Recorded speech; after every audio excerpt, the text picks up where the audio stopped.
जी जनाब, questions, comments, concerns, last time की discussion थी, हाँ, that was also not the healthy discussion. Subject solve करना और बाकी की तो लोग ठीक थी कि उस पर तो फ्रूटफुल डिस्कशन नहीं हो सकती, लेकिन एथिक्स के ऊपर तो यार आप लोग सारे एक्सपर्ट्स हैं, come on. Last time Mushtaba ने, हाँ very good Mushtaba, please continue. एक उसमें हमने पढ़ा था इथिक्स वाले में एक इसको पॉइंट है इसको ऑफ कर दो। ओके, जो जेंडर डिस्क्रिमिनेशन के ऊपर आता है। हाँ, तो if there is a task जो हमें पता हो कि ये स्पेसिफिक जेंडर प्रॉपर्ली परफॉर्म कर सकता है, कैपेबिलिटी है विद पास्ट एक्सपीरियंसेस। अगर हम किसी कंपनी में हैं, नोट कर रहे हैं कि ये काम फीमेल्स अच्छा कर सकती हैं इस फील्ड में, यहाँ पे okay, most of the task mails नहीं कर सकते, Make या sense. जस्ट सपोज मेल कर सकते हैं, मेल्स कर सकते हैं, फीमेल्स और फीमेल्स नहीं कर सकती। तो ये इथिक्स में जाएगा या नहीं जाएगा, डिस्क्रिमिनेट कर देना फीमेल्स को? Very good, it's about the ethics. ये हम जो बात कर रहे हैं ये तो IEEE के एथिक्स हो गया ना। फॉर एग्जांपल प्लीज एक जो एजेंसी है वो है ही कुछ इस किस्म की जिसमें इस किस्म की डिस्क्रिमिनेशन करना बनती है। फॉर एग्जांपल, ठीक है, लेट्स सपोज कि हम सिविल इंजीनियरिंग की कोई डिसिप्लिन देख लेते हैं, ठीक है, जहाँ पर माइनिंग करनी है आपने, या कोई बहुत हार्ड वर्क लेबर का काम है, या फील्ड वर्क है। हाँ हाँ, जल्दी आ जाए। ओके, तो उस कंपनी के कोड ऑफ एथिक्स में फिर इस तरह की चीज होगी ही नहीं। लेकिन जहाँ तक आपकी बात बिल्कुल ठीक है, ये जेंडर डिस्क्रिमिनेशन के साथ डील करता है। तो अगर फॉर एग्जाम्पल इस तरह की जॉब के लिए कोई खातून समझती हैं कि वो काम कर सकती हैं, जिस तरह की यूरोपियन कंट्रीज में वहाँ पर है, लेकिन वहाँ पर भी देन टू प्रेफरेबल चीज़ नहीं है इस तरह की जॉब। और जो स्पेसिफिक एग्जाम्पल हमने दी, जहाँ तक मैं समझ पाया था, जो जेंडर डिस्क्रिमिनेशन की जो एथिकल उसके अंदर बात आती है, वो टू डू सम फेवर और don't give some favour on this base की है। आपका पॉइंट बिल्कुल ठीक है, और वो भी एक बहुत अच्छी बात है कि हाँ, अगर कोई स्पेसिफिक आ जाता है कि ये टास्क, फॉर एग्जांपल कोई ऐसी डीलिंग है इंजीनियरिंग में तो खैर माइट भी हो सकती है, लेकिन कोई ऐसी डीलिंग है जिसमें आपको relatively for the public dealing, ठीक है, रिलेटिवली आपको फॉर एग्जांपल जब when you have to deny something you have to be polite, तो इट कुड बी थॉट कि women could deny in a very soft manner then the public dealing. इस तरह की अगर कोई चीज हो, then too I am not that clear, आप प्लीज करें, क्या कहना चाह रहे हैं? My point is कि if I have to choose my companions from a team, मैंने टीम एक बनाई है, मुझे ऑर्डर्स मिले ऊपर से, या मैंने कोई प्रोजेक्ट करना है, Good. I have to choose the members of team. Very good. And there are males and females also. Okay. तो I choose only females, just suppose. Okay. So will it stand in gender discrimination or not? Uh, According to my perspective, as a team that leader, particular task मैं ये सोच रहा हूँ कि females ये काम अच्छा कर सकती हैं, males अच्छा कर सकते हैं। then it's okay. Then it will not be under the gender discrimination. Discrimination तो ना हुई ना, वो तो वो टास्क ओरिएंटेड चीज ही थी, जिससे हम पहली बात कर रहे थे कि for example when you have to mind out to some labours work. Okay, ये था कि फॉर एग्जांपल अब जैसे आपने बताया कि जेंडर डिस्क्रिमिनेशन नहीं करनी चाहिए, तो आइदर जब मुझे ऐसा कोई काम मिले तो मैं काम की क्वालिटी को देखते हुए वो नेचर फोकस पे क्या कहते हैं डिपेंड करूंगा। फॉर एग्जांपल सारी फीमेल्स हैं, तो मैं ये तो नहीं करना चाहिए ना मुझे कि मैं 2 फीमेल्स रख लूँ 2 मेल्स रख लूँ, just to balance the equation. नहीं, वो फिर आप कंपनी के वसी तरफ कोटा सिस्टम की आप बात कर रहे हैं कि जनाब चूंकि आपने एक बैलेंस टीम बनानी है, तो अब आप कंपनी के वसी तरफ मुफाद को चाहे वो कैपेबल है कि नहीं, मिसाल के तौर पर मैंने फलां सुबह से 2 बच्चे उठाने हैं, फलां सुबह से 2 बच्चे उठाने हैं, और वो 2 बच्चे चाहे उनके कंपैटिबल हों या ना हों, ठीक है, नहीं ये बात नहीं, ऐसा नहीं, ये जेंडर डिस्क्रिमिनेशन में नहीं आनी चीज, up to my understanding please, ठीक है, माइट बी और कोई हमें बहुत अच्छा गाइड कर सके जो इस टॉपिक के ऊपर ज़्यादा रेलिवेंट एक्सपर्ट हो। लेकिन मेरी अंडरस्टैंडिंग में इस केस में जो है ऐसा फील नहीं हो रहा। ठीक है कि जनाब आपने हमने टास्क, मेरी company for example you are a CEO और आपने एक टास्क जो है, आपका क्लाइंट है उसने आपको पे किया है और आपको उसको कोई डिवाइस बना कर देना। ठीक है, तो अब वो डिवाइस बनाते हुए आपने एक टीम तश्कील दी कि अच्छा यार ये वो टीम जो है वो उनकी कैपेबिलिटीज के ऊपर और उनकी उस टास्क की नेचर के मुताबिक होनी चाहिए। ठीक है, ना कि अब आप वहां पर इस चक्कर में पड़ जाए कि अच्छा यार अगर मैंने सारे के सारे औरतों को पिक कर लिया तो मत कहेंगे लोग जिसने जेंडर डिस्क्रिमिनेशन। ठीक है, no it's not like that. ठीक, मेरी एनालिसिस के मुताबिक। ठीक है, इसमें ये नहीं, क्योंकि अगर फॉर एग्जांपल आप ऐसा कर लेते हैं, let's go in this way, for example आप कहते हैं नहीं जी मुझे बैलेंस टीम रखनी है जेंडर के लिहाज, आप 2 लोगों को ले लेते हैं लेकिन उनकी उस रिगार्ड में इतनी कैपेबिलिटीज नहीं है। ये obviously they are in the team, they are in the company, तो उनकी एक्सपर्टीज तो है। ठीक है, लेकिन हो सकता है किसी डिफरेंट डोमेन में। ओके, हाँ अगर सेम डोमेन में है, ठीक, तो फिर और भी केसेस और भी चीजें बंदा देखता है कि अच्छा यार ये इस तरह से इस तरह से इस तरह। ठीक है, for example there could be some other things like professional jealousy के एक टीम मेंबर जो कि दोनों की सेम कैपेबिलिटीज हैं, आप उसको टीम में रखते हैं तो वो बेनिफिशियल होगा आपके प्रोजेक्ट के लिए या नहीं, तो वो आपको डिसीजन लेना है। लेकिन आपके पास बाकी भी तो चीजें हैं ना एथिक्स के अंदर या कोड ऑफ कंडक्ट के अंदर, सिर्फ एक जेंडर डिस्क्रिमिनेशन वाला तो नहीं था, लॉयल्टी टू द कंपनी भी थी। ओके, सो वो तो एक रेफरेंस पैरामीटर है ना लॉयल्टी।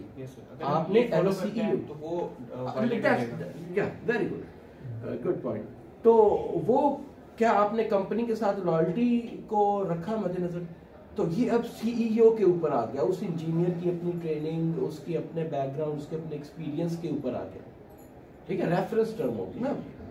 या हो सकता है कि कोई और CEO हो तो वो उसको और कोई और क्लॉज बीच में से निकाल ले। ठीक है, कि ये अगर मैंने बैलेंस टीम रखी है या नहीं रखी तो इसके पीछे एक ये रीजन भी है जो कि एथिक्स के अंदर है, कंडक्ट के अंदर है। ठीक है, मैंने कल भी ये बात की कि यही आपकी ट्रेनिंग है। आई वॉज वेरी हैप्पी जब आप ये लोग इस तरह की केस स्टडीज लेके आ रहे थे, I am more than happy जब अभी आपने ये बात की है, बहुत अच्छा है।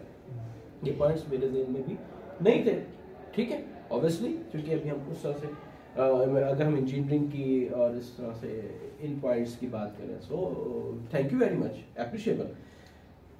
यही आपकी ट्रेनिंग का पार्ट था कि आपके पास एक केस स्टडी है और ये आपके पास इतने सारे कैनन्स हैं, इतने सारे code of ethics, code of conduct है, तो आपने अपने एक्शन को इन code of conduct respective agency का, फॉर एग्जांपल लेट्स सपोज कि IEEE के कोड ऑफ कंडक्ट के मुताबिक आपको एक वही चीज एक्शन जो है वो जस्टिफाइबल लग रहा हो, लेकिन NSPE के मुताबिक, फॉर एग्जांपल ये फर्ज कर रहा है, ठीक है, मैं कंपनी टू कंपनी वेरी कर रहा है कि आप किसी और कंपनी में थे, इसके कोड ऑफ कंडक्ट में कोई और चीज थी, दूसरी कंपनी कोड ऑफ कंडक्ट में और चीज थी, तो आपने उस कोड ऑफ कंडक्ट को किस तरह से रीड, अंडरस्टैंड और अप्लाई करना। ओके, इसी की प्रैक्टिस हम यहाँ पे आप पे करना चाहिए। Thank you very much, you are cooperating very much. Okay जी, इसके अलावा कोई और थॉट? हाँ भाई मुनज़्ज़र, एवरीथिंग इज गुड। देखे थे लास्ट टाइम जाकर वैस लेक्चर्स वगैरह देखे थे, हैं? ओके, हैं? Yes, no sir, yes sir, yes. Okay, good. So last time हम लोगों ने IEEE के कोड ऑफ कंडक्ट्स और कोड ऑफ एथिक्स को देखा था, और वो कहा था कि फिर हम नेक्स्ट टाइम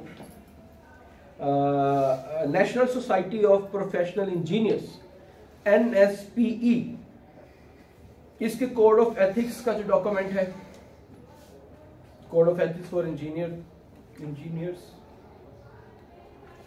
इसको फिर हम देख लेते हैं। क्या नहीं बर्दाश्त कर सकते?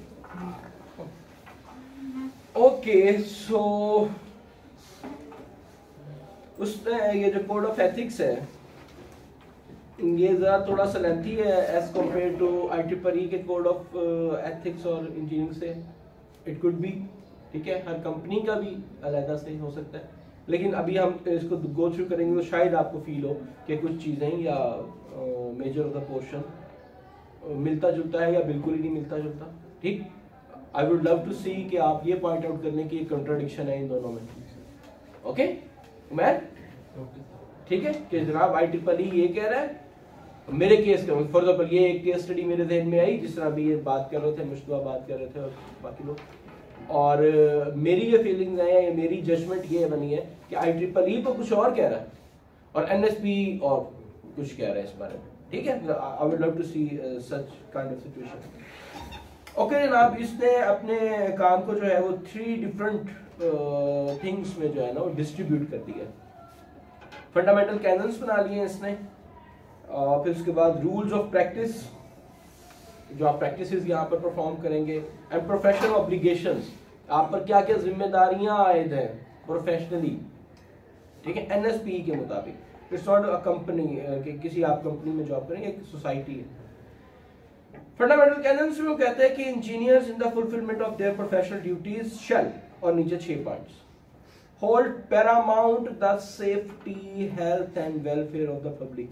सुनी लाइन IEEE का कोड ऑफ एथिक्स का पहला था। कोड ऑफ एथिक्स का कोड ऑफ कंडक्ट का था, कोड ऑफ एथिक्स का। Very good. Perform services in the areas of their competence. इस किस्म की भी डिस्कशन हुई थी, कॉम्पिटेंस के लिहाज से आपने परफॉर्म करना है, यानी कि नहीं मैं कर रहा हूँ कोई मसला नहीं तो छाड़ दे बना। आपने कभी उस टास्क के ऊपर पहले से आपकी एक्सपर्टीज नहीं है और just to make your mark in the company, ठीक है, आपने जनाब कोई मसला ही नहीं है, देखें मैं आपको कर दूंगा, उसके बाद वो टास्क आप कर ना पाए। और इसका मतलब ये नहीं कि आपने सारे के सारे काम पहले से किए होंगे। फॉर एग्जाम्पल आप किसी कंपनी में जाते हैं, हम यहाँ पर BS के अंदर आपको कुछ बेसिक किस्म के सॉफ्टवेयर्स करवाते हैं, ठीक है, और ये थॉट है इसके पीछे कि जो कंपनीज के अंदर सॉफ्टवेयर्स होंगे वो एक्सटेंडेबल फॉर्म होगी इसकी, या मिलती जुलती चीज़ है कि अगर आपका इन सॉफ्टवेयर्स पर, इन हार्डवेयर के ऊपर, इन एक्सपेरिमेंट्स के ऊपर हाथ साफ हो जाता है, हैंड ऑन एक्सपीरियंस अगर आप यहाँ से ले लेते हैं, तो with minimum effort by going through manual you are able, आप में ये सलाहियत पैदा कर दी गई है कि जनाब आप किसी और मशीन को ऑपरेट कर सकते हैं उसका सॉफ्टवेयर। हाँ जल्दी आओ, ठीक है, हाँ सारे कोई बात थी, ओके ठीक है। तो अब ये इस चीज के अंदर नहीं आ रहा है कि आप कहें जनाब वो हाँ जी कंपनी जी आप XYZ सॉफ्टवेयर पे काम कर रहे हैं, नहीं मैंने तो JQL के ऊपर काम किया है, तो नहीं मैं तो इस समय आप किसी कंपनी में नहीं जा सकेंगे। Okay, the thing you should notice or you should try to learn कि अच्छा JKL is a primary software, is a primary hardware।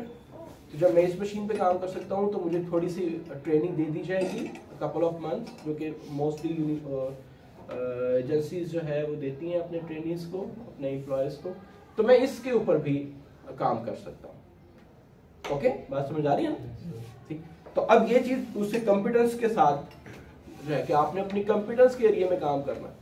तो it's true after 5-10 years of experience as well, कि आपका 5-7 years का एक्सपीरियंस हो गया, ठीक है, आप किसी एक मशीन पर उस पर काम कर रहे हैं, तो नया टास्क आता है तो आप पहला पॉइंट ये कि अच्छा based on my previous experience and knowledge, life long learning की बात कर रहा हूँ, ठीक है, मुझ में इतनी कैपेबिलिटी है कि मैं इस नए सॉफ्टवेयर, इस नए टास्क, उनके हर टास्क नया ही आएगा ना, चाहे आपका 25 साल का एक्सपीरियंस हो जाए, तो फोन तो उस वक्त नया डिजाइन करने के लिए आ गया ना आपके पास। अब आप ये कहेंगे ना मैंने जिंदगी में, अगर आपने जिंदगी में कभी ऐसा फोन डिजाइन कर लिया तो फिर अब नया काम तो नहीं, ठीक है। तो हाँ, ये चीज जो है उसकी एक्सप्लेनेशन में आ सकती है कि आपने कॉम्पिटेंस से मुराद यही नहीं ले रही कि जो मुझे सिर्फ आते ही है 1-2-3 लफ्ज मैंने उसी पे रहना है। ये जो चीज यहाँ पर हाईलाइट करना चाह रहा है टू माय ऑब्जर्वेशन वो ये है कि कहीं आप कोई ऐसी चीज जिसके ऊपर बिल्कुल ही आपका कोई एरिया नहीं है, फॉर एग्जांपल आपने इलेक्ट्रिकल के सब्जेक्ट्स वगैरह किए हैं, ठीक है, विद सम ट्रेनिंग आपको यहाँ पर फाइनेंस के सब्जेक्ट्स भी पढ़ा दिए गए, ओके, तो आप फाइनेंस का भी task by doing some more work ठीक है, बाय हैविंग अ डिप्लोमा और by having some training from a professional institute आप उसकी टास्क भी अटेन कर सकते हैं। As an CEO, as a manager, आपको ऑब्वियसली फाइनेंस या एडमिनिस्ट्रेशन का भी तो काम आना चाहिए ना, अलॉन्ग विद योर इलेक्ट्रिकल और any engineering works. Contrary to that, आप जो है वो बायो के डिसिप्लिन का किसी डेंस इशू के ऊपर कहें मैं तो मसला ही नहीं, तेनों आता है कुछ नहीं, मैंने भी पता था। ओके, तो मेरे ख्याल में, मेरी नाकिस राय में, ये जो कंपिटेंस वाली बात उसने की कि perform services only in areas, ये मेरे ख्याल में इस तरह की सिचुएशन बात हो रही है कि आप ये ना करेंगे जनाब बायो का केमिकल डिजाइन करना है या बायो के टेस्ट वगैरह करना है तो आपके जनाब में स्नेक होगी, मैं कर लूंगा। ओके, हाँ, अगर आपके पास प्रीवियस नॉलेज है, आपकी डिग्री की, आपने जिंदगी में कहीं ऐसा देखा है, आपने किसी टीम के साथ काम किया और आप समझते हैं कि विद सम मोर पॉलिश, थोड़ी और ट्रेनिंग के साथ में काम कर लेता हूँ, देन इट्स गुड। ओके, लेकिन फिर अपनी जजमेंट जो है वो कंपनी की लॉयल्टी के लिहाज से देनी है, कुछ लास्ट में हमने बात की थी, अपनी जॉब बचाने के लिए या अपने नंबर बनाने के लिए नहीं। ओके, वो लॉयल्टी वाली बात आ गई है। Okay, very good. Issue public statements only in an objective and truthful manner. Public statements कि जनाब ये 10 साल के बाद दुनिया खत्म हो जाएगी, तबाह हो जाएगी, अगर आप मेरी कंपनी के बनाए हुए डिवाइसेस इस्तेमाल करेंगे तो आप जिंदा रह जाएंगे।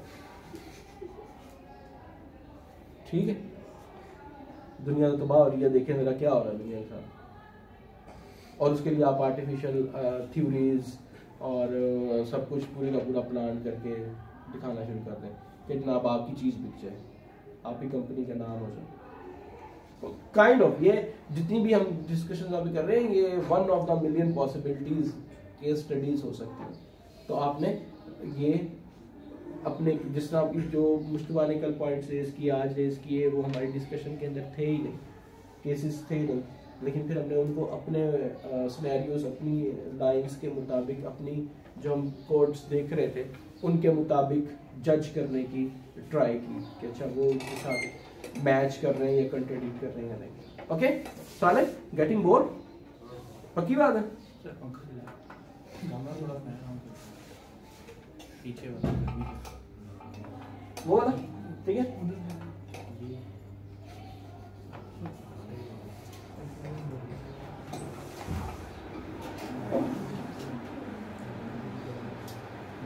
तो थोड़ा नॉर्मल कर दे, क्योंकि मैं देख रहा था यहाँ पर कुछ लोगों ने ना हाथ बांध दिए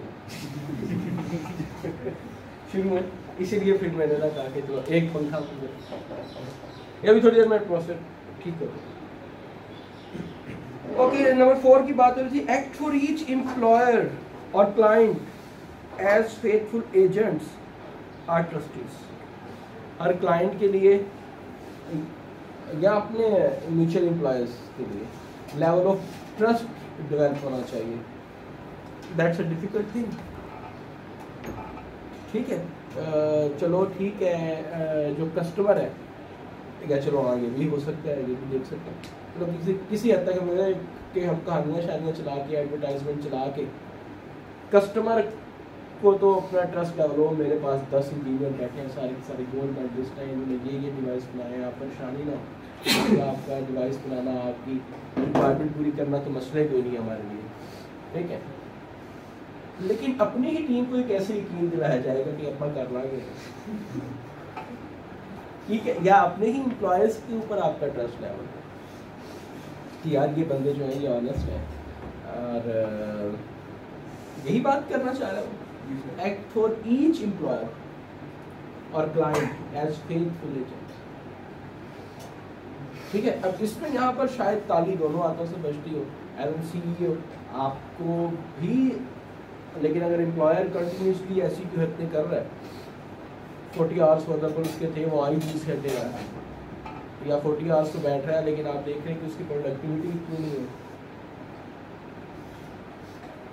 ठीक है, जितनी कि वो 40 आवर्स में प्रोड्यूस कर सकता था, ये एक्सपेक्टेशन या कहते कि नहीं यार इसकी जो कॉम्पिटेंस है वो इस लिहाज से नहीं है, might be then did you offer something to enhance his competencies or not? Okay. तो मेरे ख्याल में ये इस तरह की, इसके अलावा बहुत ये act for each employer client as faithful agent, okay, कि आप उसके साथ कितना फेथफुल है और वो आपके साथ कितना फेथफुल है। ये न्यूटन का थर्ड लॉ लगेगा यहाँ पर फेथफुलनेस के लिए। ठीक, अवॉइड डिसेप्टिव एक्ट्स, ठीक है जी, इसकी तशरीह करने की जरूरत। डिसेप्टिव का मतलब पता है? अवैस, डिसीव समवन, किसी को डिसीव करना है शायद, तो मतलब कि आपको इसका मतलब पता ही नहीं है, आपने कभी धोखा दिया नहीं किसी को, ठीक है। तो क्या डिसीव, फॉर एग्जाम्पल आप लोग मुझे क्या डिसीव कर सकते हो? नहीं, इम्तिहान हो रहा है, चीटिंग तो आप कर नहीं सकते, आप लोग तो अलग-अलग बैठे हुए हैं, तो आप फॉर एग्जाम्पल क्या डिसीव कर सकते हैं? नहीं, कभी नहीं, ऐसा कभी मैंने कभी नहीं देखा ऐसा।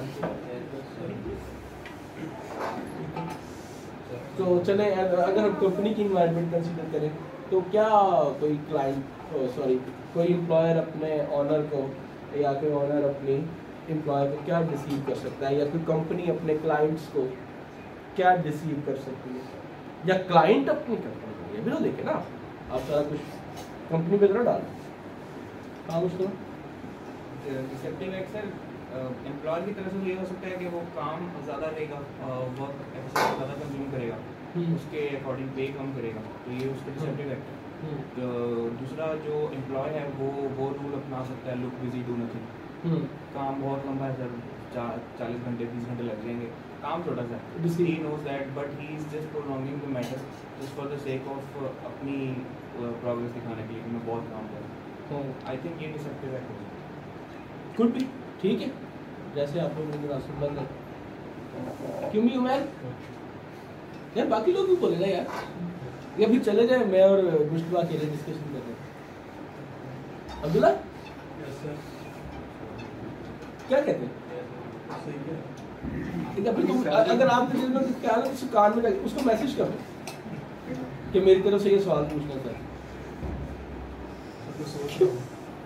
सो रहे हो? Okay good, at least he is not deceptive, good, शाबाश। सर अगर स्मॉल स्टार्टअप हो तो फिर वो अक्सर कोशिश यही करते हैं कि मिनिमम स्टाफ से मैक्सिमम मेंटेन करें, तो फिर वो डिसेप्शन में तो नहीं आएगा। गुड, फिर आप स्मॉल स्टार्टअप के अंदर लोग भी तो फिर बिगनर्स जाते हैं ना, उनको भी अपनी प्रॉब्लम अपने एक्सपीरियंस के लिए चाहिए, there is a trade off. हम इसकी बात नहीं कर रहे हैं, वैसे एक और एंगल से इसको देखते हैं, there is a trade off. वो भी विलिंग है कि ठीक है यार मुझे नौकरी तो मिल गई है ना, अगर मैं लेस वेजेस के ऊपर जा रहा हूँ, condition of the economic condition of the country और व्हाट्स वो मैटर करता है, ठीक है, ये कहता है ठीक है जनाब, वो उनकी अंडरस्टैंडिंग एक काइंड ऑफ वर्बल और नॉन रिटर्न किस्म की उनकी ऑलरेडी अंडरस्टैंडिंग है, जिसको सीना बसीना कहता है, ठीक है कि अच्छा यार ठीक है, तनख्वाह तुझे एक बंदे की ही दूंगा, काम फिर से 2 बंदों को मिलेगा, कहता चलो यार फिलहाल मैं लगूँ तो उसके बाद देख लें। ओके, शायद ये एक केस हो सकता है। तो इसमें अगर आपका एग्रीमेंट है तो फिर वो डिसेप्टिव नहीं है, रिटर्न और नॉन, ठीक है। हाँ, इखलाकी तौर पर हम इसको देख सकते हैं, वो भी फिर अगर हमें उसी कंपनी के एथिक्स देखने हैं तो वो कहना चाहिए, ठीक है ना। उस कंपनी के अंदर अगर ये है कि जनाब any task assigned by the competent authority, अगर उसने वो जो आपकी जिस पर सिग्नेचर्स करवाए आपसे जॉब करते हुए उसने नीचे लिख दिया और आपने भी सिग्नेचर कर दिए, ओके, तो फिर वहाँ पर जाकर चीज़ें देखने के लिए। ओके जी शाबाश। हाँ क्या कह रहे थे मुझको? सर मैं कह रहा था कि अगर जैसे ये लिखा है अवॉइड डिसेप्टिव एक्ट, तो और क्या इसकी एग्जांपल हो सकती है? काफ़ी सारी एग्जांपल्स हैं, कोई ऐसी जो ज़्यादातर अक्ल होती है इंडस्ट्रीज में, मुझे नहीं पता क्या हो सकता है डिसेप्टिव एक्ट बेसिकली क्या होगा? ये मुझे तो पता ही नहीं है बिल्कुल, मुझे नहीं पता भाई इंडस्ट्री में क्या डिसेप्टिव हो सकते हैं। सो क्या कह सकते हैं भाई। चलें अगर हम सीरियस नोट पे इस पे देखें तो फॉर एग्जांपल है एक, sorry to interrupt, I think कि ना जब हम स्पेसिफिकली इंजीनियरिंग में आ जाते हैं ना, तो काम के हवाले से तो डिसेप्टिव एक्ट नहीं हो सकता, इंजीनियरिंग में ही हो सकता है क्योंकि उसका एक छोटा सा रीज़न है मेरे पास। अगर मेरा जो सीईओ है वो इंजीनियर है, मैं भी इंजीनियर हूँ, उसने मुझे काम दिया करने के लिए, ही नोज दैट कि एक काम इतना है, ऐसे ही होगा, मैं कहाँ से डिसेप्टिव लेके आऊँगा फैक्टर बीच में, वो पकड़ लेगा फॉरन।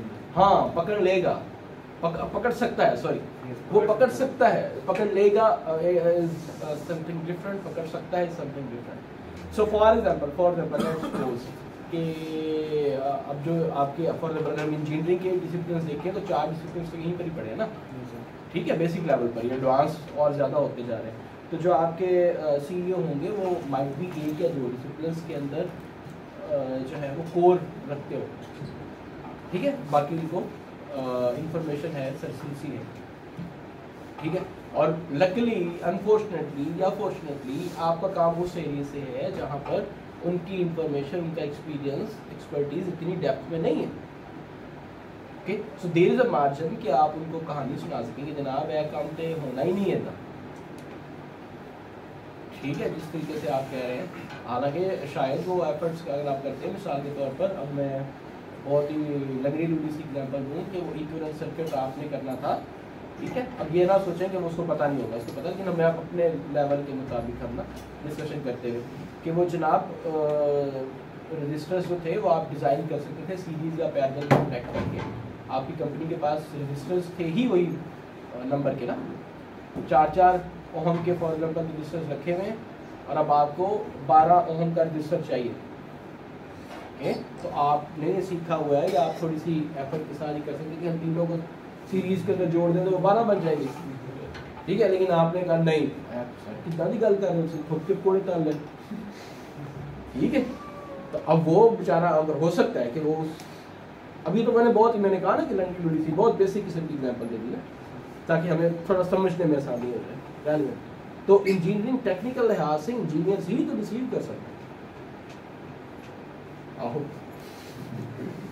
आप रिकॉर्डिंग है, ठीक है, उसकी आउटपुट के अंदर आपने स्पेसिफिक केसेस तो दिखा दिए उसे, ठीक है, और अगर पर आपको पता है कि उसकी एक्सपर्टीज कहाँ तक काम कर रही है, या फिर आपने कोई ऐसा डिवाइस डिज़ाइन कर दिया जो कि मिसाल के तौर पर जो पहले 8-10 दफ़ा आप ट्राई करें तब तो काम कर जाएगा। मैं थोड़ा सा मैकेनिकल को इलेक्ट्रोमैकेनिकल की तरफ बढ़ना चाहूँ, ठीक है। अब जो डिटेल में स्पेसिफिक हम इसलिए नहीं स्पेसिफिक जाना ही नहीं चाहिए, फॉर एग्जाम्पल फिर वो इस तरह की एग्जाम्पल आ जाएगी या फिर हमारे लेवल से ऊपर चल जाएगी। तो वो कि 10-15 दफ़ा अगर आप उसको चलाएं तो वो तो काम कर जाएगा, लेकिन नॉट मोर देन दैट। अब जब आपने डेमो शेमो देने हैं, प्रैक्टिस वगैरह करानी है, तब तो आप इतनी दफ़े कराएंगे ना। अब उसी को वहाँ बैठा थोड़ी रहेगा कि 1000 बार ये चला, ठीक है। या एक कंपोनेंट को आप देख लेंगे और वही आपने सही वाला लगा दिया जिसका आपने डेमो देना है, आपकी कंपनी ने इवन डेमो देना है या आपने सीईओ को या अपने बॉस को डेमो देना है, तो उसमें आपने जो है ना वो सही लेना शुरू करके ना कर दिया, कंपोनेंट्स वगैरह भी सही लगा दिए आपके सेक्शन में, ठीक है, आपके सेक्शन हेड में। लेकिन जब आपके पास ऑर्डर आ गया तो फिर जो आपने काम करना था वो फिर आपने काम डिसेप्टिव है। सर ये जो फर्स्ट पॉइंट है इसमें और उसमें भी था IEEE में कि हमें सेफ्टी और पब्लिक की वेलफेयर के लिए देखना है। तो इफ एक केस स्टडी है, if you are linking tech with everything, if you are linking technology को लिंक कर रहे हैं आप हर चीज़ से, मतलब छोटी सी चीज़ें हैं, ज़रूरत नहीं है टेक्नोलॉजी की, but for the sake of business आप आइडिया लेकर आते हैं कि जी हम टेक लेट करेंगे इसके अंदर, वो बहुत अच्छा हो जाएगा, हाँ ठीक, बट उससे मैन पावर कम हो जाएगी। तो इज इट इन क्या कहते हैं कोड ऑफ लॉयल्टी ऑफ आएगा या नहीं कि हम एक तरफ मैन पावर कम कर दी हमने? यार ये डिमांड और सप्लाई की बात शुरू हो जाती है ना। अब डिमांड है, वो बंदे चाहते ही हैं कि बस हम बैठे ही रहें, बटन दबाएं तो ये हो जाए, बटन दबाएं तो वो हो जाए। जब डिमांड आ गई है, ठीक है, सो इफ यू और your company is able to provide the supply, ठीक है। अब ठीक है ना कि ये कहता है कि नहीं भाई मुझे पता है कि मैं बटन दबाता रहूँगा मेरी हड्डियाँ जैम हो जाएंगी, मुझे खुद से चलना करना चाहिए, मैं डिवाइस यूज नहीं करता। It's up to the demand, ठीक है। सो हाँ, ये एक और चीज़ है कि आप डिमांड क्रिएट करें सोसाइटी, इसके ऊपर ईज ऑफ एक्सेस तो हर बंदे को अच्छा लगता है लगता है। हाँ, जिस वक्त आप इस तरह से डिमांड को क्रिएट करें, ठीक है। For example let's suppose not relevant या नॉन टेक्निकल है कि बाजार का खाना जो था पिज़्ज़ा, फॉर एग्जांपल अगर आप साहिवाल चले, हम पंजाब की भी बात कर रहे हैं, तो आज से 10 साल पहले इतने ट्रेंड्स नहीं थे ना हमारे, ठीक है। फिर ये एक चीज़ डिमांड क्रिएट की गई। अगर हम बाइक्स वगैरह को भी देख लें, गो के ज़रूरत भी है, ज़िंदगी तेज़ होगी, अब आप इतना ट्रैवल और बॉडीज़ की भी लिमिटेशन आ गई है, ठीक है। तो एक चीज़ होती है डिमांड क्रिएट करना, पहले आपकी एजेंसी ने ही डिमांड क्रिएट की। फॉर एग्जांपल कहने वाले कहते हैं, मेरे पास कोई एविडेंस नहीं है, कि कोई मेडिसिन की एजेंसी थी, ठीक है, उसने पहले कोई डिजीज़ क्रिएट की, उसके बाद उसका क्योर क्रिएट किया। यही काम इंजीनियरिंग की इंडस्ट्री में है, ठीक है, कि पहले आपने एक प्रोडक्ट लॉन्च की which is a dummy product, फिर उसके बाद आपने एक और कंपनी के थ्रू उसका क्योर जो है वो इंट्रोड्यूस किया। ओके, या फिर किसी और सेक्शन ने उसी का एंटी कर दिया कि भाई इसके ऊपर वायरस आ ही जाने हैं, तो ये एंटीवायरस भी आपको चाहिए होगा। तो अब वायरस वाला सेक्शन भी चल रहा है, एंटीवायरस वाला सेक्शन भी चल रहा है। कुड बी, मैं ये नहीं कह रहा कि ऐसा होता है। ओके ओके ओके जी जनाब, ठीक है। क्यों भाई, यानी कि जिस हम क्लासरूम में भी ऐसे करते हैं, सॉरी, कि पहले हम आपको सुनाने का एहतमाम करते हैं, ठीक है, पहले हम आपको पूरी लोरी देते हैं, जब आप सो जाते हैं फिर हम आपसे पूछते हैं सवाल। ये डिसेप्टिव एक्ट में आ सकता है भाई। जी इब्राहिम शाह। सर कई कंपनी होती हैं जो इनोवेशन को प्रेफर करती हैं सेफ्टी के बदले, कई होती हैं जो पहले आप इनोवेट के करेंगे तो उनका सेफ्टी का इतना ख्याल नहीं रखते हैं। तो वो उन्हीं के लिए बात है। जैसे जब पेट्रोलियम की गाड़ियाँ नहीं आई तो उन्होंने मुख्तलिफ तरह के पेट्रोल इंट्रोड्यूस करे थे, फ्यूल इंट्रोड्यूस कर रहे थे कि जो एफिशिएंट हो सकते हैं। तो एक तरह का फ्यूल था डाई मिथाइल लेड, या उसको मुझे सही तरह नाम नहीं आता, कि वो जो हार्मफुल था, जो कैंसर कॉज करता था। तो गैसेस, ये सर टॉक्सिक गैसेस, तो कई इंजीनियर्स को पता था, हेड इंजीनियर्स को, लेकिन उन्होंने ये रिपोर्ट नहीं की बात की। वो जो था वो फ्यूल एफिशिएंट भी था और उन्हें कई प्रॉब्लम सॉल्व कर रही थी, जैसे गाड़ी की लॉकिंग होती है वो नहीं होती थी। तो फिर उस लिहाज से वो इनोवेशन भी आई थी, लेकिन उसने नुकसान बहुत किया लोगों। जी, तो ये यही बात हो रही है। अनफॉर्चुनेटली हम यहाँ पर ये नहीं बता रहे कि ये ठीक है या गलत है। पहला पॉइंट वायलेबल है ना सर, अगर ये जो बता रहा है ना, अगर यही हुआ है ना या होता है, तो पहला पॉइंट ही फंडामेंटल कैनन्स का वायलेबल है जी, वेलफेयर, सेफ्टी और हेल्थ, बिल्कुल तीनों खत्म हो गए। हाँ, तो फिर आपको अगर आपने इस कोड ऑफ कंडक्ट को फॉलो करना है तो फिर आपको ये नहीं करना चाहिए, ठीक है। तो हम यहाँ पर जिस तरह मैं बता रहा था कि हम नहीं, यानी मैं या आप लोग डिसाइड नहीं कर रहे कि ये गलत है या ये सही है। ओके, ये कोड ऑफ कंडक्ट जो है वो डिसाइड करेगा। फॉर एग्जाम्पल लेट्स सपोज एक ही सूरत होता रखे ना, दूसरा भी तो लेके है ना, काउंटर आर्गूमेंट, दूसरा बंदा ले आता है उसके मुताबिक कि जनाब अच्छा ये 4 पॉइंट्स ऐसे हैं आपकी कोड ऑफ कंडक्ट के अंदर जो कि मेरी इनोवेशन को या मेरे आइडिया को सेकंड करते हैं, तो फिर ओके, तो that's a good healthy discussion. ऐसे ही डिस्कशंस फिर होंगी कि अच्छा नहीं यार ये चीज़ ज़्यादा, ये 4 पॉइंट हैं लेकिन प्रायोरिटी के लिहाज से क्या है, प्रायोरिटी के लिहाज से किसको प्रायोरिटी हम दे सकते हैं, बीइंग अ ह्यूमन बीइंग या being industrialist for the far future of the company, ठीक है। ये इन्वेंशन करके कंपनी को नहीं फिर बाद में 4 साल के बाद बंद कर देंगे। So these are the thoughts, these should be visions as well, expertise. Sir ये वाली जो आप बता रहे हैं बात, आई थिंक ये तो R&D टीम डिसाइड करेगी ना, किसी भी प्रोडक्ट की जो R&D टीम होगी, रिसर्च एंड डेवलपमेंट टीम, कि ये नॉट ओनली द R&D, हाँ R&D की तरफ से ये तो पॉइंट आ गया ना। अभी बाकी ये फाइनेंशियल मैटर्स को देखने वाले HR को तो नहीं पता होगा कि इसके हाँ है, ठीक है, वो हाईलाइट ऑब्वियसली करेगी, लेकिन बाद में डिसीजन किसने लेना है, तो इट्स अ टीम वर्क, जिसमें डिसीजन मेकिंग, टेक्निकल, ये सारे हैंड्स आएंगे। Good. Conduct themselves honourably, responsibly, ethically, lawfully, so as to enhance the honour, reputation and usefulness of the profession. सब कुछ जो भी आपको समझ आया बिल्कुल ठीक होगा, अगर नहीं समझ आया तो अभी बिल्कुल ठीक है। हाँ ब्रेक सर तीसरा पॉइंट है जो कहते हैं कि पब्लिक स्टेटमेंट्स जो है वो ऑब्जेक्टिव और ट्रूथफुल मैनर में होनी चाहिए। सर अब कई कंपनीज होती हैं जो कि अपने स्टेटमेंट्स को ना ऐसे तरीके से बयान करते हैं कि वो लॉ के लिहाज से पकड़ी भी नहीं जा सकती, लेकिन वो स्टैटिस्टिक्स को ना अपने फेवर में इस्तेमाल भी करते हैं। तो लोगों को शोर लगता है, लेकिन बात इस तरह होती है कि वो लॉ भी नहीं। हाँ, और नीचे छोटा सा स्टार बना हुआ होता है। सर स्टार नहीं कि वो बात के अंदर बात होती है। हाँ, तो जैसे सॉफ्ट ड्रिंक्स है, बाहर कुछ है बहुत अच्छा लिखा हुआ है, वो डिफरेंट किस्म के लोगो चल रहे हैं, भूल जा ये कर वो कर, बट बिल्कुल छोटा छोटा करके लिखा हुआ है इसमें ये एसिड्स हैं, वो बहुत उसकी प्रोडक्ट की डिटेल में जो इंटरनेट पे दी होगी उसमें हैजर्ड्स लिखे होंगे, प्रोडक्ट पे कुछ नहीं लिखा। तो ये वाला क्या कहते हैं कोड ऑफ एथिक्स वायलेट हो गया। नहीं वो तो बता रहे हैं कि जनाब हमने सब कुछ बता दिया वो कहते हैं जो आप बात बता रहे हैं। अगर आप कानून में चेक करो तो ना ये सारा कुछ हमने लिख के दिया हुआ है, देखिए हमने तो बता दिया ना कि इसके अंदर ये हैजर्ड्स हैं। ये एक छोटा सा स्टार बना हुआ है, इस स्टार को जाके पढ़ रहे हैं, आपने नहीं पढ़ा तो हमारा कुछ नहीं। आपकी बात बिल्कुल ठीक है, मैं समझ रहा हूँ, आपको फॉलो कर रहा हूँ। कुछ पब्लिक स्टेटमेंट्स तो फोर्सफुली फॉलो करवाई जाती है ना थ्रू गवर्नमेंट, जैसे सिगरेट्स की डब्बी हैं उसके ऊपर उन्होंने तस्वीर बनाई हुई बड़ी गंदी, अंदर सिगरेट भी हैं, लोग खरीदते भी हैं, नीचे लिखा भी हुआ है कैंसर हो जाएगा मुंह का। हाँ। बड़ी गंदी सी तस्वीर बनी हुई है। हाँ, वो कैंसर की जो तो पिक्चर वो तस्वीर देख के थोड़ा सा आपको कराहता फील होगा, पर आप सिगरेट भी पिएंगे। तो ये तो एक तो है ना फोर्सफुली फॉलो करवाया जा रहा है। डिमांड और सप्लाई भी तो है ना, उसको भी तो देखिए ना कि डिमांड है एक चीज़ की और आपकी गवर्नमेंट ने उसकी परमिशन भी दी हुई, या तो आपकी गवर्नमेंट ने इसको बैन कर देना, just like some addicted medicine या क्या होते हैं बाकी लिक्विड्स वगैरह, ठीक है। तो फिर वो इस तरह से पब्लिकली नहीं बिकेगी, तो ये डिमांड और सप्लाई भी है।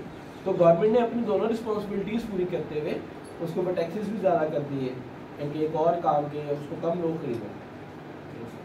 ओके, तो it's the responsibility of other as well. Company ने अपना काम जो है वो शायद किसी हद तक कर दिया, फिर कंपनी चला ही ना, वो काम ही ना करे ना, वो कंपनी बंद कर दें। जब आपको पता है कि इसका नुकसान है, कैंसर वैंसर है, कंपनी बंद कर दो ना भाई। लेकिन कंपनी चलाते हुए कंपनी इन चीज़ों का ख्याल कर रही है या नहीं कर रही है, कि वो हज़ारों डूबने वाले बचा लिए, लेकिन उससे मैं कैसे बचाऊँ जो डूबना चाहे। जो बंदा जिसको पता है कि कैंसर हो जाएगा और ये वो फिर भी वो सिगरेट पी रहा है, तो फिर अब कोई कैसे पिएगा। फिर कुछ ऐसी भी चीज़ें हैं जो कि कानूनी भी बैन है, सब कुछ है, मिलती भी नहीं है, लेकिन फिर भी लोग तगो करके वो चीज़ें ले लेते हैं, ठीक है। इसका जो पॉइंट अब इसका हर चीज़ ये मतलब नहीं कि उनको पब्लिक करती है जी। सर इसका जो पॉइंट है वो काफ़ी वैलिड है। जैसे कोक की बोतल है, उसके ऊपर उसमें कार्बोनिक एसिड है, ओके, नुकसानदेह, ठीक उन्होंने है, लिखा हुआ भी हुआ, Okay. But they are not saying that कि कार्बोनिक एसिड आपके लिए हैजर्डस है, नुकसानदेह। फॉर एग्जांपल वो कह भी देते हैं तो फिर भी लोग पी लेंगे। जिस तरह तंबाकू नोशी सेहत के लिए मुज़र है, तस्वीर भी बना दी। अब एक बंदा तो नहीं साथ रख सकते डब्बी, हर डब्बी का एक बंदा। दैट्स बिल्कुल, दैट्स वेरी ट्रू।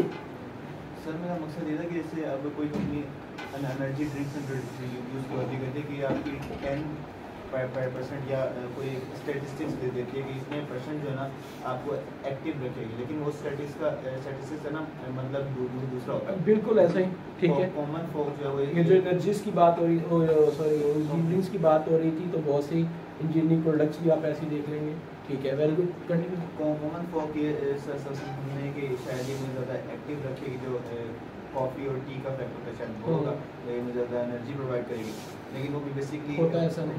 वो बेसिकली बात कर रहा हूँ कि आपकी अलर्टनेस की या फिर या आपका फोकस ज़्यादा बढ़ जाएगा, यानी कि कोई साइड इफेक्ट्स की बात करो या वो स्टैटिस्टिक्स इतनी इफेक्टिव ना हो, ठीक है, कि फॉर कोई 0.001 या हो सकता है कि वो स्टैटिस्टिक किसी मखसूस कम्युनिटी के लिए, किसी मखसूस एज ग्रुप के लिए हो, उन्होंने सिर्फ वो रिवील कर दिए और जो उनकी कंपनी या उनके प्रोडक्ट के अगेंस्ट जा रही हो स्टैटिस्टिक्स वो रिवील ना किए हो।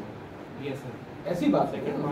मिस इंटरप्रेट तो मोस्ट केसेस में, लेकिन वो लॉ से पकड़ी नहीं जा सकती। यस जी। जैसे जैसे सर ये स्टिंग होती है ना, या जो रेड बुल वगैरह, उसमें लिखा होता है एनर्जी बूस्टर, बट वो शुरू का लिखा हुआ है इनिशियल मेटाबॉलिज्म में, बट जब वो मेटाबॉलिज्म लेटर होगा तो वो उतने ही परसेंट डाउन भी हो जाएगी एनर्जी आपकी। You will feel tired after some time, जब आप एडिक्ट हो जाए आप एडिक्टेड हो जाएंगे, उसके फिर बाद लगता है वो इफेक्टिव नहीं रहेगा आपके लिए। यार दैट्स ट्रू।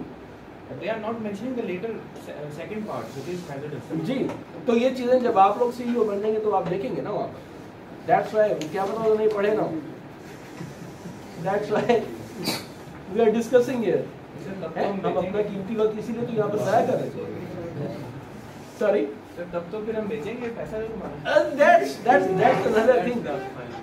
ये लेकिन हम लोग तो हुज्जत तमाम करें ना भाई, ठीक है। आप ये तो नहीं कहेंगे कि मुझे तो किसी ने बताया ही नहीं था, ना किसी यूनिवर्सिटी ने बताया कि ये इंजीनियरिंग नॉर्म्स नहीं यूज़ करने या ये प्रोडक्ट करनी है तो पूरी की पूरी इन्फॉर्मेशन डिस्क्लोज नहीं करनी, ठीक है। तो मैंने अपने पूरी इन्फॉर्मेशन डिस्क्लोज करनी है, मुझे तो किसी ने नहीं बताया था, ना मैंने कभी डिग्री में कभी पढ़ा, ना मेरे जॉब में किसी ने बताया, तो दोनों ने आपको बता दिया। अब ये आपके ऊपर है कि आप उसको कर रहे हैं या नहीं कर रहे, ठीक है। तभी तो ये पढ़ने की जरूरत महसूस हो रही है ना।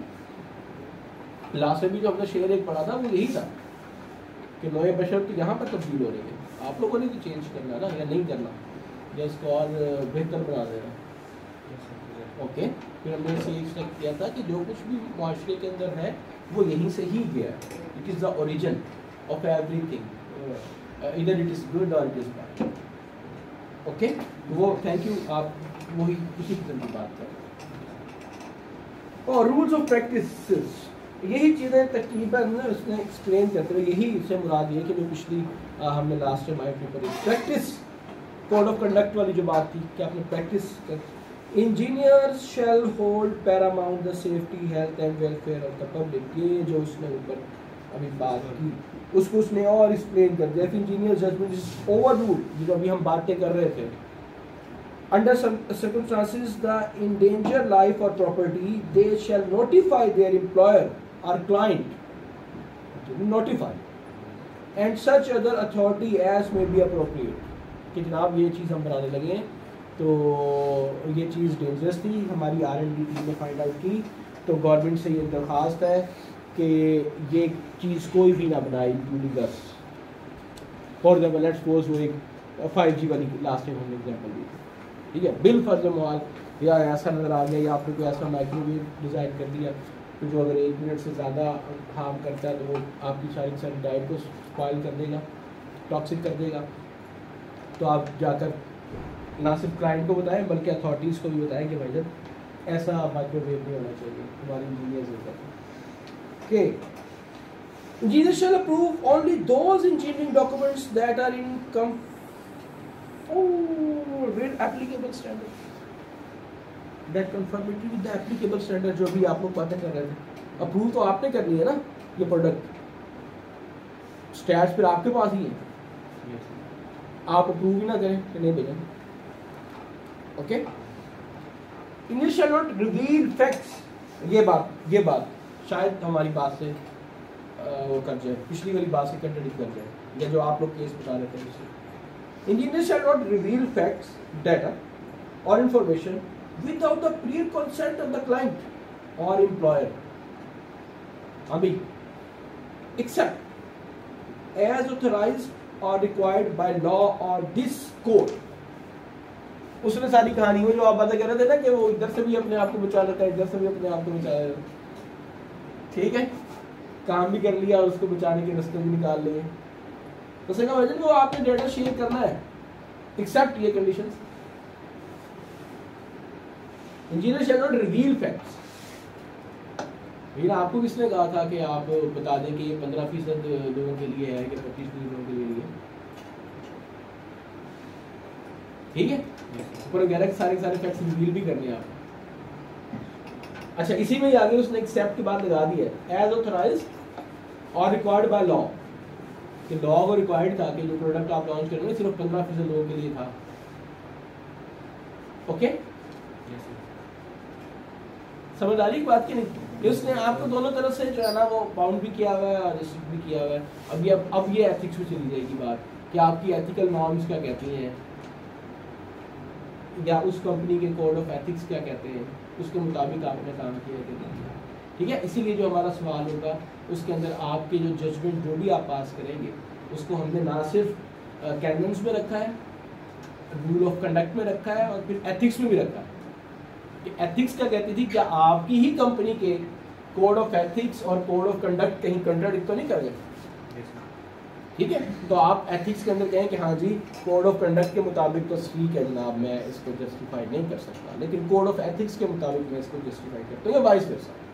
कि कोड ऑफ कंडक्ट के मुताबिक तो था कि मैंने लॉयल्टी के लिए काम करना है तो फिर मैंने ये 15% वाला काम जो है वो कर दिया, लेकिन कोड ऑफ एथिक्स के मुताबिक ये चीज़ जस्टिफाई नहीं हुई। क्यों भाई? हाँ जी बोले। जैसे लिखा है, जैसे मतलब ये रूल ऑफ प्रैक्टिस है कि हमें प्रायर नोटिस के बगैर फैक्ट्स रिवील नहीं करना प्रोडक्ट किसी भी चीज़ के, प्रायर कंसेंट के हमने नहीं किए। But code of conduct ethics code of ये रूल ऑफ प्रैक्टिस है, कोड ऑफ कंडक्ट कहता है कि आप नहीं रिवील कर सकते, ये कंपनी पॉलिसी में आ गई है। अगर आप रिवील करते हैं तो वो गलत है, तो व्हाट शुड वी फॉलो? अच्छा, एक ना इसमें वो जो रूल्स ऑफ प्रैक्टिस इस डॉक्यूमेंट में है वो कोड ऑफ कंडक्ट इसके होते हैं, और जो प्रोफेशनल ऑब्लिगेशंस आगे हैं वो कोड ऑफ एथिक्स के ऊपर आते हैं, या उन्होंने डिफरेंट नाम उसको इस तरह से दिए। ओके, तो अगर हम इसको पढ़ रहे हैं तो कोड ऑफ कंडक्ट की बात हो रही है कि आपने बिहेव कैसे करना है कंपनी के अंदर। ओके, तो रूल ऑफ प्रैक्टिस कि प्रैक्टिस आपने कंडक्ट या प्रैक्टिस किन रूल्स के तहत आपने प्रैक्टिस करना है। ओके, ये होगी। आगे आ जाएगी प्रोफेशनल ऑब्लिगेशंस। तो अगर मैं इससे मैच करता हुआ देखूं इधर, engineer shall be guided in all their relations by the highest standard of honesty and integrity. ये प्रोफेशनल ऑब्लिगेशन का सेक्शन अगर आप देखें थर्ड वन, ठीक है, तो ये आपको वो एथिक्स इससे मिलती जुलती चीज़ें लग रही हैं। अब आप इन दोनों चीज़ों का कंपैरिजन कर सकते हैं अपने केस के मुताबिक कि एक तरफ तो आप ये कह रहे हैं कि highest standard of honesty and integrity. Honesty मुझे ये कह रही है कि मुझे 100% डाटा रिवील करना है, ठीक है, जबकि आपका कोड ऑफ कंडक्ट कहता है कि not without the prior consent, और आपने जो है वो रिवील सिर्फ 15% का किया। भाई आपकी बात समझ आ रही है? ठीक है, कोड ऑफ कंडक्ट ने कह दिया कि सीईओ की कंसेंट के बगैर, कोड ऑफ कंडक्ट ने कह दिया कौन सा था, rule of practice 1C 1D 1D ये कह रहा है। आप जब जवाब देंगे तो आप ऐसे ही देंगे कि फलाने रूल के मुताबिक मैंने ये कोड ऑफ कंडक्ट किया। भाईजान बात समझ आ रही है? अब हम एग्जाम की बात भी कर लेना, एग्जाम भी देना। Okay, IEEE rule number code of conduct की बात हो रही है या कोड ऑफ एथिक्स की बात हो रही है, सवाल के अंदर वो मेंशन होगा। ठीक है, IEEE के लिहाज से बात की जा रही है तो आपने IEEE का डॉक्यूमेंट उठाना है, उसके rule of conduct clause number फलाने फलाने के तहत मैंने ये काम किया। वो ये कह रहा था, उससे मैंने परसीव ये किया अपने वर्ड्स में, किसी को उठाकर कॉपी पेस्ट नहीं करना भाई। वहां पर प्लीज सुनिएगा जरा, ये अब एग्जाम की बात है। 1D को उठाकर कॉपी पेस्ट नहीं कर देना वहां पर, आपने 1D को रेफर कर दिया, अब आपने अपने अल्फाज लिखने कि आपकी क्या इसके अंदर अंडरस्टैंडिंग डेवलप हुई। ओके, वो अब एग्जामिनर देखेगा कि आपकी अंडरस्टैंडिंग गलत थी या सही थी, या आपने जस्टिफिकेशन तो दी है। ओके सर, पेपर में हमें केस स्टडी मिलेगा? केस स्टडी आ गया, यही वाला ही आ गया, या फिर हमें ये केस स्टडी आ गया जो भी हम डिस्कस कर रहे थे ना कि आपने ड्रिंक लॉन्च करनी है फॉर एग्जाम्पल, और आपके साथ जो है वो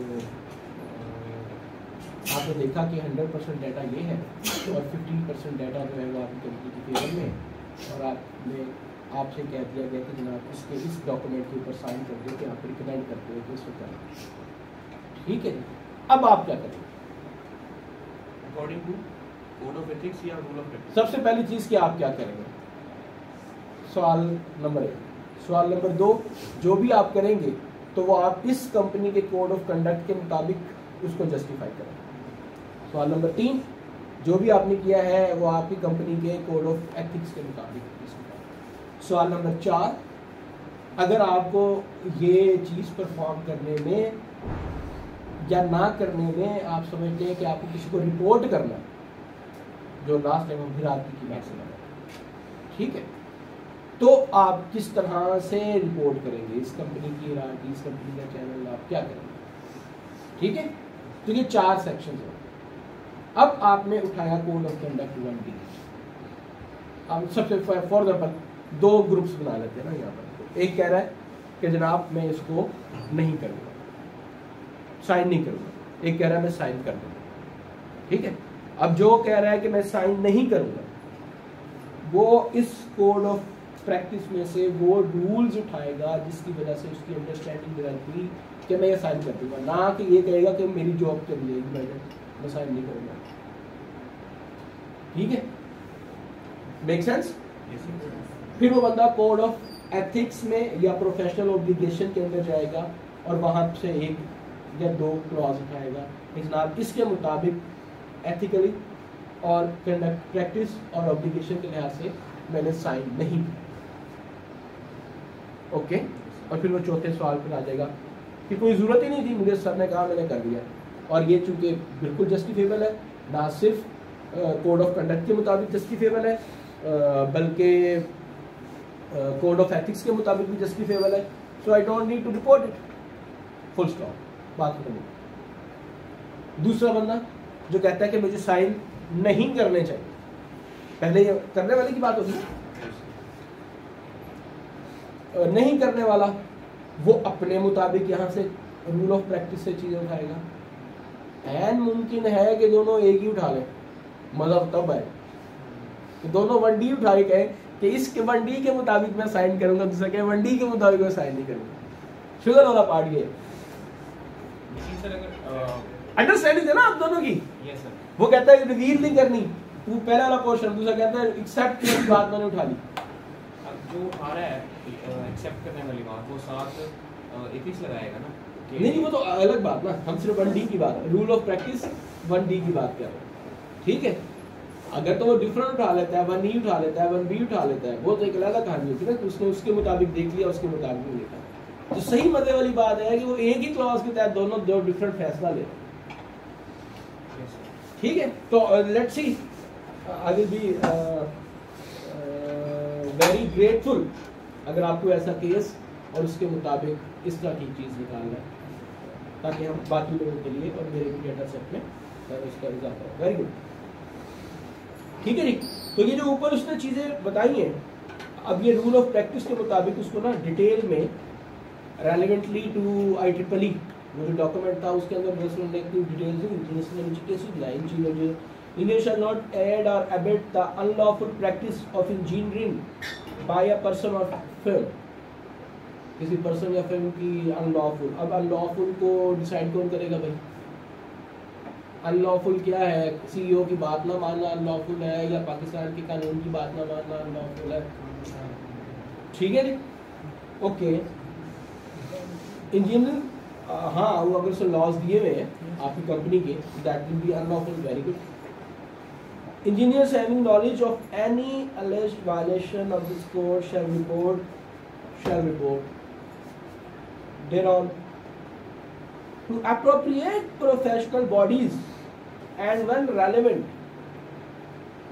when required, also to public authorities, MPM, मैंने तो बोल भी चला गया,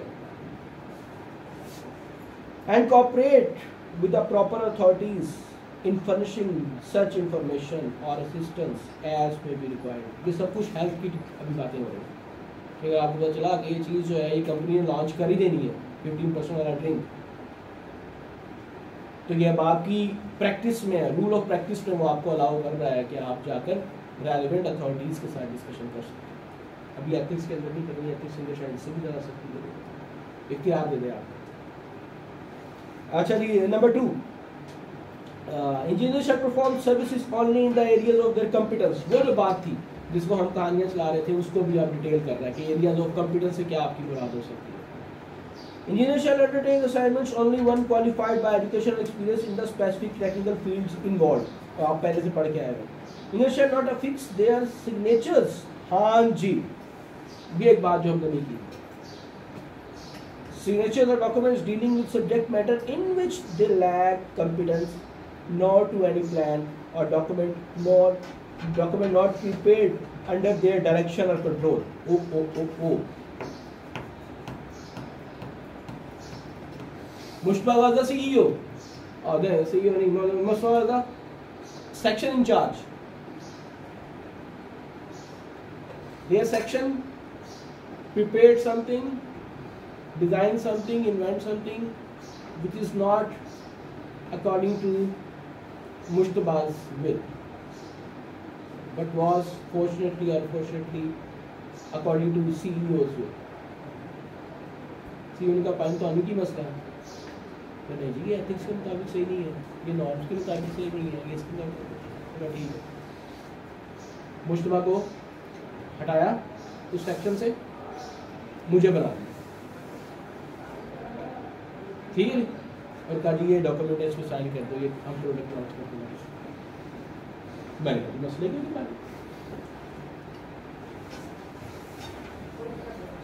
है। तो वो कह रहा है कि such matters in which they lack competence.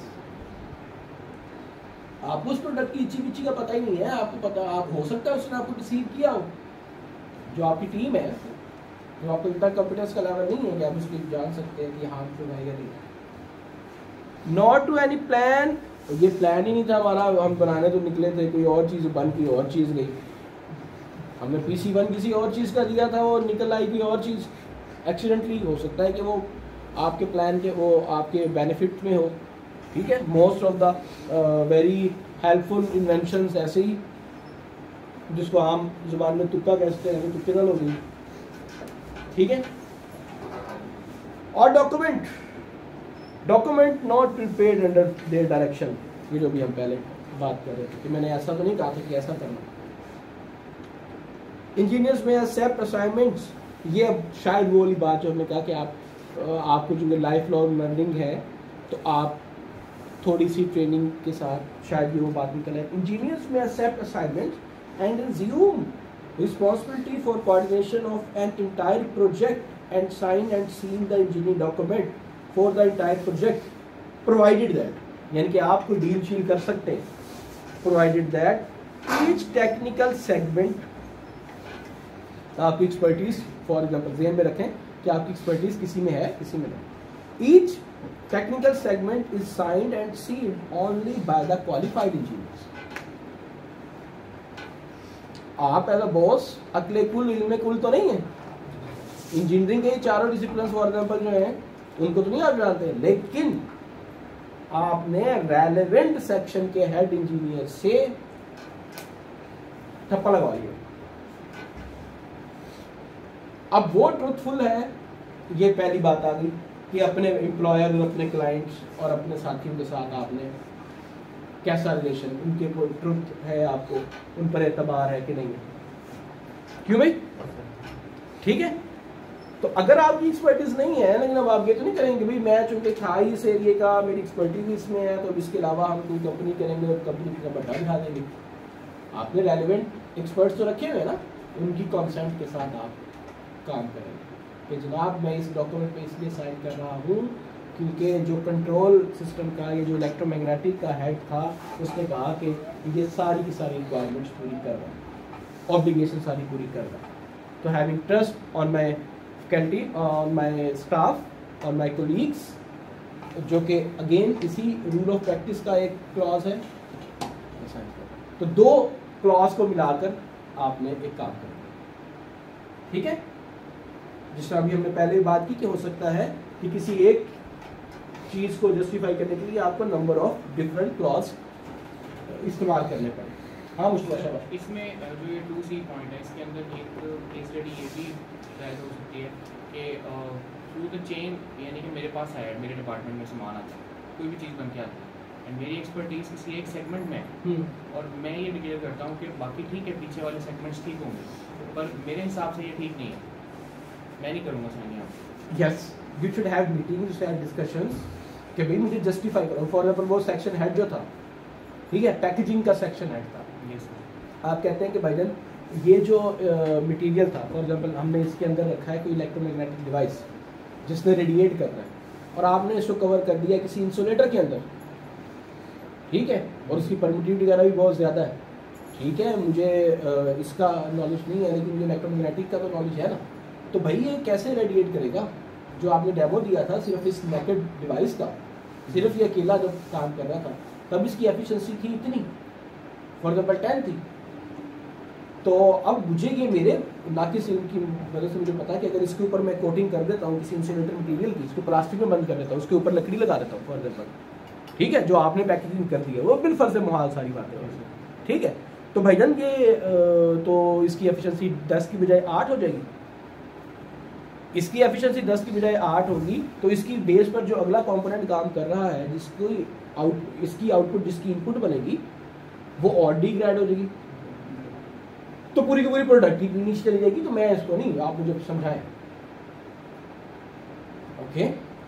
फिर वहां पर आपकी डिस्कशंस और वो सेशंस सारे चलेंगे, फिर आप डिसीजन दोबारा से अपना रिवाइज कर सकते हैं, उस पर काम कर सकते हैं, ठीक है। अब यहाँ पर जो कल वाली बात थी, क्रिटिसिज्म वाली बात जो थी, पॉजिटिव और ट्रुथफुल क्रिटिसिज्म, अब आपने उसको भी ध्यान में रखना है। ये नहीं कि मैं एक बार कह देता कि उनके मान नहीं मैं मान लिया तो कहेंगे सीओ नहीं पता है कुछ, अगली बारी मैंने चूल्हा ला देंगे, ठीक, वहां पर आपने वो, तो ये सब कुछ इकट्ठा चलेगा, okay. You have to connect yourself individuals, अब आपने इसको कनेक्ट करना है कि अच्छा मैं कैसे कैसे कैसे कनेक्ट, ओके, या शाबाश। दूसरी इसके अंदर पॉसिबिलिटी आती है बिल्कुल कि मुझे पता है कि ये प्रोडक्ट, जैसे आपने एक मिसाल दी, केस स्टडी बताया कि ये रेडिएट करेगा इंसुलेटर के अंदर पैक होगा, बट पीछे वाले वो ऐसे करता है वो रेडिएट, लेकिन वैसे मैंने कहा कि फॉर एग्जांपल जो पीछे वाले डिपार्टमेंट्स थे, they are more well qualified engineer than me, जो अपने अपने डिपार्टमेंट्स के हेड थे, कुड बी। और अब मैं वो मुझे इस बात पे, यानी कि वो अपना पॉइंट ये रखते हैं कि ये ठीक है, बिल्कुल सही है, हम जो कह रहे हैं सही, और उनकी पिछली प्रोडक्ट सही थी, ठीक एक है, दो जगह पे मैं गलत प्रूव हो चुका था, ठीक है, तो अब वहाँ पे भी तो मैं ये पॉइंट ऐड कर सकता हूँ ना, जब पेपर में केस स्टडी आएगा ये वाला, हाँ, टू सी कि अकॉर्डिंग टू दिस पॉइंट, जैसे इसमें लिखा हुआ है कि पिछले जो डिपार्टमेंट का इंजीनियर है उसने वो सील किया होगा डॉक्यूमेंट, तो वो मेरे पास साइन सील किया होगा, तो वो आया है, तो यानी कि ठीक होगा, तो मैंने उसको फिर ओके कर दिया। हम इंजीनियरिंग से भी बाहर निकल जाते हैं, आप नॉन इंजीनियर हैं, आप एचआर के अंदर या आप सीईओ की पोस्ट के ऊपर, डिसीजन मेकिंग सीट के ऊपर नॉन टेक्निकल बंदे बैठे हैं, तो हर दफा ही ऐसा होगा, ठीक है, कि जो आपके, अब इसमें हिरार्की पूरी है ना, आपके नीचे जो है वो एक चीफ इंजीनियर होगा, उसके नीचे एक इंजीनियर होगा, उसके नीचे एक इंजीनियर होगा। अब फॉर एग्जाम्पल अभी तक हम जो बात कर रहे थे वो चीफ इंजीनियर की कर रहे थे, जो कि किसी एक डिसिप्लिन के अंदर तो माहिर है, बाकी डिसिप्लिन के अंदर माहिर नहीं है। अब जिसकी हम बात कर रहे हैं वो किसी भी डिसिप्लिन के अंदर माहिर नहीं है, उसको पता ही नहीं कि ये डिवाइस है क्या, उसको बस ये पता है कि एक वाईफाई डिवाइस है, इसको मैं बेचूंगा और मार्केट में इतने की बिक रही है, मेरे इंजीनियर से इतने की बनाई है, मुझे इतने का प्रॉफिट होगा, उसकी इससे आगे बात है, टेक्निकली नहीं जा रहा। अब उसने कैसे सिग्नेचर करना है कि ये जो चीज़ है ये सेफ है, ठीक है, लाइसेंस लेने तो उसने जाना है गवर्नमेंट से, ठीक है। अब ये सारी चीज़ों के ऊपर वो कहाँ से साइन करेगा, वो उन चीफ इंजीनियर्स की बेस पर साइन करेगा। अब हम चीफ इंजीनियर की जगह पे चले जाते हैं। चीफ इंजीनियर कौन है? जो किसी एक डोमेन का एक्सपर्ट है, वो अपने सेक्शन हेड्स की बेस पर सिग्नेचर करेगा। क्योंकि टीम वर्क, ये सारी सारी टीम एक पेज पर एक ही तरह का सोचेगी, पॉजिटिव वगैरह या नेगेटिव, तो फिर ये सारी कहानी आगे चलेगी। अब टीम हेड भी हो सकता है आगे से डिपेंड कर रहा हो किसी के ऊपर, ठीक, तो वो सारी की सारी चीजें उसने ये वाली बात की कि आप इस तरह से हर बंदे से साइन कराते हैं यहाँ पे क्या मुश्किल, ठीक है। तो जब कंपनी पे केस होगा तो कंपनी इस तरह से फिर इसको हैंडल करेगी कि भाई ये हमारी थी, हमने ये एक्सपर्टीज की, जी जनाब। सर मेरे ख्याल से जैसे आपने एक्सटर्नल की बात की, सीईओ जो है वो अपने एम्प्लॉइज़ के स्किल को डाउट नहीं कर रहा, बल्कि जस्टिफिकेशन मांग रहा है। Exactly. वो अकाउंटेबल होगा प्रोडक्ट में। हाँ, जब तक मेरी तसल्ली नहीं होनी चाहिए, वैसे भी नॉर्मल लाइफ में भी जब तक मेरी तसल्ली नहीं होनी चाहिए, मुझे किसी डॉक्यूमेंट को साइन नहीं करना चाहिए। फॉर एग्जांपल ऐसा केस आ जाता है आपके पास कि आपके 5 टीम मेंबर्स थे, 4 के 4 जो है वो एक बात के ऊपर एग्री कर रहे हैं और आप एग्री नहीं कर रहे हैं, तो फिर क्या करना है आपको? Okay, so there are other thing कि आप अगर इसमें से करते हैं with note of with note कर देते हैं। आई थिंक कि ठीक, हाँ। ये जो पिरामिड बन रहा है, यानी कि नीचे 4 इंजीनियर्स, फिर 2 इंजीनियर्स, फिर एक चीफ इंजीनियर, फिर हाँ, CEO। एक इंजीनियर तो जो है ना ये पूरी तो पूरी तब कंपनी possible को होगा ना जब सारे चेक्स लगे होंगे। लेकिन अगर शुरू में सीईओ को पता नहीं है, एग्जैक्टली डिटेल नॉलेज नहीं है, वो नॉन टेक्निकल नहीं बंदा है, है, true नॉन है। टेक्निकल बंदा है, हम्म। उसको नहीं पता बीच में क्या काम होना है सॉफ्टवेयर में, but he knows the benefits of the product. सब चीज़ें वो उसमें माहिर है, लोगों को गैदर करने में माहिर है, तो वो ये नहीं जान पा रहा कि ये क्या चीज़ है। उसको जानने की जरूरत है, वो जानेगा भी नहीं, कोई भी नहीं जानता। मुझे क्या जरूरत है? मैं अब जो है वो मैंने सारी जिंदगी फाइनेंस HR की एक्सपर्टीज एजुकेशन वगैरह ली हुई है, तो मैं अब इस उम्र में जाकर क्या इलेक्ट्रिकल इंजीनियरिंग कभी पढ़ूंगा?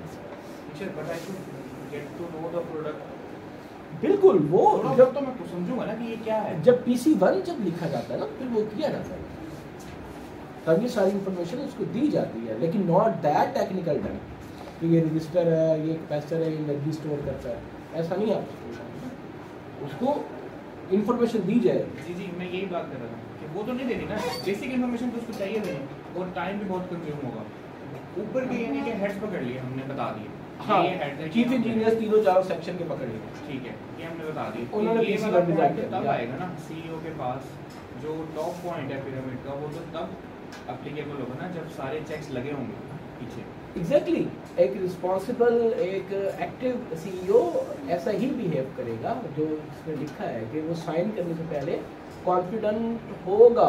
कॉन्फिडेंट होने के लिए उसको प्रेजेंटेशंस लेना पड़ेंगी, ठीक है, जो होता है ये नॉर्मल कंपनी के अंदर ऐसा ही होता है कि जब आपने एक स्टेजेस होगी, आपका PC1 को क्या कहते हैं हम एब्रिविएशन, यानी जब हमने कोई प्रोडक्ट लॉन्च करनी है तो उसका सबसे पहला जो प्लान होता है उसके अंदर स्टेजेस लिखी होती हैं, फंड रिक्वायर्ड, बेनिफिट्स क्या है, इस इलाके में ज़रूरत है या नहीं है, वगैरह वगैरह, वो सारा कुछ होता है, ठीक है। तो फिर आप उसके मुताबिक फिर स्टेज के ऊपर फिर उसकी आउटपुट मांगते हैं, फिर चीज़ें आगे से आगे बढ़ती रहती हैं। तो ये एकदम से नहीं होगा कि वो सीईओ के सामने आ जाएगा कि अच्छा जी हमने ये डिवाइस डिजाइन कर दी, समझ लगता है? ओके, ठीक। तुम्हारा हर स्टेज के लिहाज से बंदे की अपनी अपनी वो engineer shall issue public statements only in objective of truthful manner. इसको हम कुछ डिटेल में देख चुके हैं। Technical opinions that are founded upon knowledge of the facts and competence. मैं बी बात कर रहा हूँ, ए तो हम देखते हैं। इंजीनियर शैल बी ऑब्जेक्टिव, अच्छा चलो एक, engineer shall be objective and truthful in professional report statement of, अच्छा इसका क्या मतलब है? They shall include all relevant and pertinent information in such report statements testimony which should bear the date indicating when it was current। ठीक है कि एक चीज़ जो आप साइन कर रहे हैं या आप उसको दे रहे हैं स्टेटमेंट, उसकी डेट भी मैटर, उसका टाइम भी मैटर करेगा। ये भी अच्छी बड़ी लेंथी, क्या ये मुनासिब वक्त था कि आपने ये काम करना था या नहीं करना था, ये भी डिपेंड करता है। No statements, criticism, arguments on technical matters that are inspired or paid for by interested parties unless they have prefaced their comments or by, ये बड़ी अच्छी बात है, by explicitly identifying the interested parties on whose behalf they are speaking and by revealing, ठीक है, अगली लाइनें भी लिखी हुई है। अब इसका मतलब क्या है पता नहीं क्या है।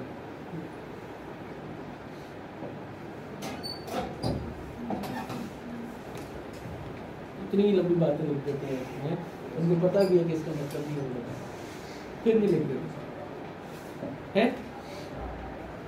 इनके इतने स्टेटमेंट्स नहीं डिस्क्लोज करने चाहिए ना, और अभी इनको ये भी नहीं पता कि ये सारी हमने समझ के इसको पेपर के अंदर, असाइनमेंट के अंदर, क्विज के अंदर रिप्रोड्यूस भी करना। इनको पता हो तो ये लिखे ही ना ये चीज़ Kamran. Okay, I think you need one more class to complete this class ना, लेकिन बहुत अच्छी आपकी तरफ से जो आपका फीडबैक है, that's very good, I appreciate.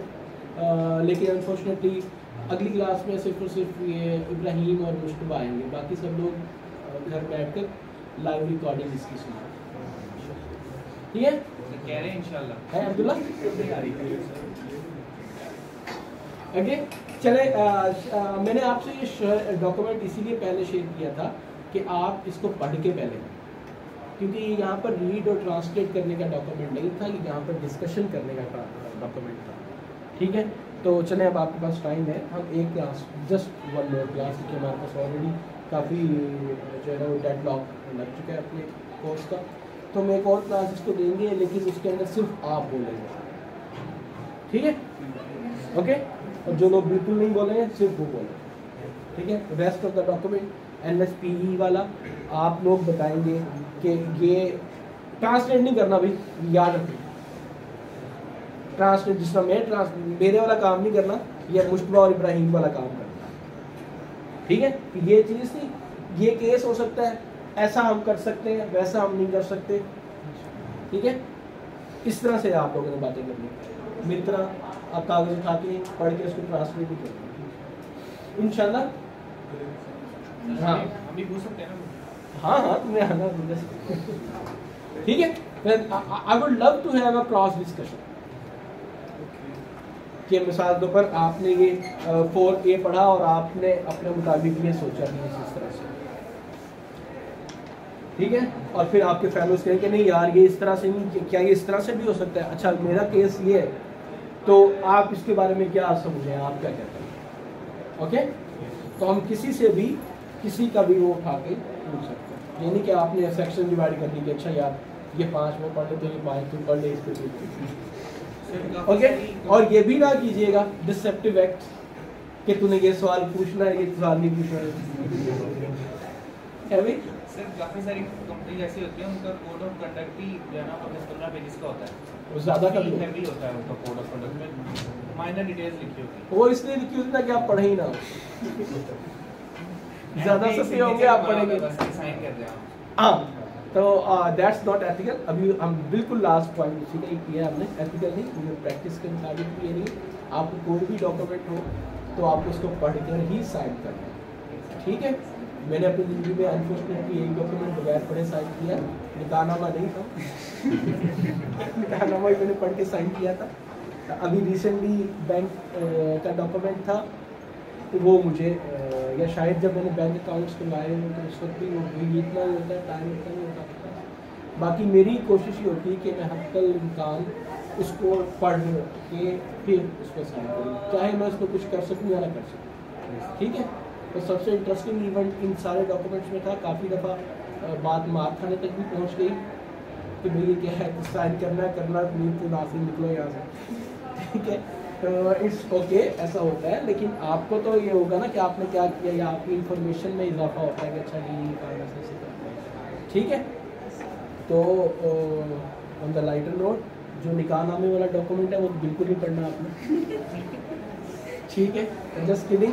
Her document जो भी आपका एग्रीमेंट है वो आपकी अपनी फितरत, आपकी आदत बनाए कि आप उसको पढ़कर साइन करें।